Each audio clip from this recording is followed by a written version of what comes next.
दीर्घकालिक समाधान राजनीतिक कार्रवाई।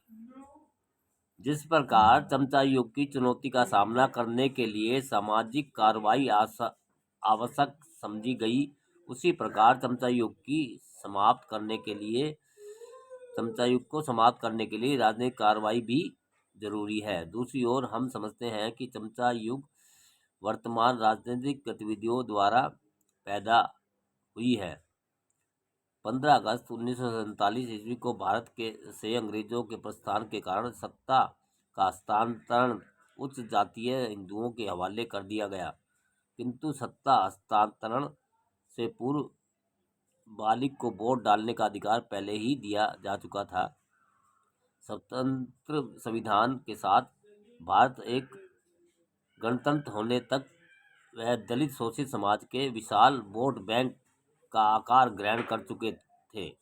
इस प्रकार इस सबसे अलग अजीब माहौल पैदा कर दिया किसी लोकतांत्रिक व्यवस्था में जिसे हमने अपनाया है। उच्च जातीय हिंदू भारत व दलित शोषित समाज की सहमति के बिना शासन नहीं कर सकते हैं।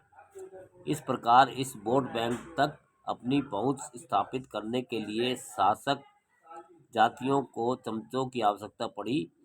यह सब पृथक अध्याय में वर्णित किया गया है, किंतु यहाँ हमारी समस्या यह है कि हमें आज की राजनीतिक गतिविधियों की पैदाइश को उखाड़ फेंकने के लिए एक राजनीतिक गतिविधि जो हमें उपलब्ध है उसे सर्वथा अलग रखना होगा।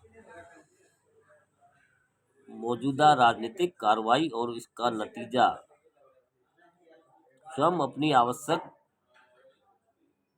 राजनीतिक सक्रिय बनाने के लिए हमें मौजूदा राजनीतिक गतिविधियां दी और उसके नतीजों को जानना समझना जरूरी है। भारत में से अंग्रेजों के जाने के बाद उच्च जातीय हिंदुओं ने अपने बीच सत्ता की हिस्सेदारी करना आरंभ कर दिया। राजनीतिक और नौकरशाही की सत्ता शक्ति ब्राह्मणों के हाथों लगी और अनुसूचित जाति और जनजाति को 22.5% आरक्षण मिला। हालांकि उनके प्रतिनिधि शासक जातियों के हाथ के चमचे बने रहे।